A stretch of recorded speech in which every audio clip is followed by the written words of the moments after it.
हरियाणा के करनाल जिले का गांव रायपुरा, जिसे अगर सैनिकों का गांव कहा जाए तो भाइयों गलत नहीं होगा। राम राम भाइयों, मैं थारा भाई हर्ष और आज मैं आया हूँ करनाल से 21 किलोमीटर दूर रायपुरा गांव में। भाइयों, यहाँ के लोगों की बाबा जसवंत गिरी जी महाराज और शंकर गिरी जी महाराज में गहरी आस्था है। जसवंत गिरी जी महाराज का आगमन इस क्षेत्र में 1785 ईस्वी के लगभग हुआ था। उस समय गरोंड और यमुना नदी के बीच में भैया गहरे जंगल थे। उस समय यहाँ मुस्लिम आबादी के लोग रहते थे, पर फिर यहाँ पर आगमन हुआ शेर सिंह राणा जी का। शेर सिंह राणा जी के आगमन के बाद और बाबा जसवंत गिरी जी महाराज के आशीर्वाद से यहाँ पर हिंदू परिवारों की संख्या बढ़ने लगी। एक समय की बात है कि कुछ ग्रामीण पशुओं को चरा रहे थे, तब उन्होंने जंगल में धुएं को उठते हुए देखा। उस क्षेत्र में जाने का साहस कोई भी नहीं कर सका था, पर हिम्मत जुटाकर कुछ लोग वहां पर पहुंचे। वह उन्होंने देखा कि एक तेजस्वी साधु ध्यान लगाए हुए मुद्रा में बैठे हैं। सभी लोग उनके पास एकत्रित हो गए। तभी इस बात की सूचना पूरे क्षेत्र में फैल गई। लोग यहाँ दर्शन करने के लिए आने लगे तथा बाबा जसवंत गिरी जी महाराज लोगों को उपदेश देने लगे तथा लोगों पर भाइयों अपनी कृपा बरसाने लगे।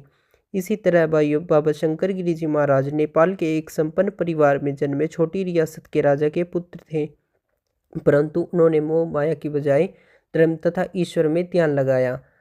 तथा भाइयों, इसी प्रकार बाबा शंकर गिरी जी महाराज ने रायपुरा के गांव के लोगों के लिए कुछ नियम निर्धारित किए हैं, जिसका पालन करना प्रत्येक ग्रामीण के लिए अनिवार्य है। जो कि नियम है वे इस प्रकार है। पहला नियम है कि भाइयों, गांव का कोई भी व्यक्ति अपने घर की छत पर उपले तैयार नहीं करेगा। दूसरा नियम है, गांव की सीमा के अंदर कोई भी व्यक्ति बैल के कंधों पर हल व जुग रख कर नहीं चलेगा। तीसरा नियम है कि गांव के सीमा के अंदर नट का बांस नहीं गड़ेगा। और चौथा नियम है, गांव को कोई भी व्यक्ति अखाड़े की वस्तु को ग्रहण नहीं करेगा, केवल वो बुद्धि ही ग्रहण करेगा। ये भाई यहाँ के नियम है।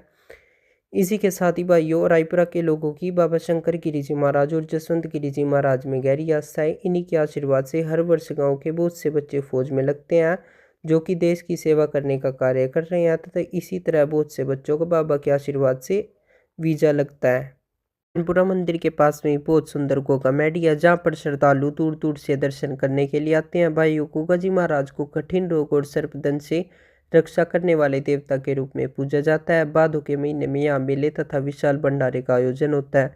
तथा भाइयों, यहाँ की सबसे खास बात यह है कि गरोंडा क्षेत्र में सबसे अधिक श्रद्धालु इसी गोगा माड़ी पर आते हैं।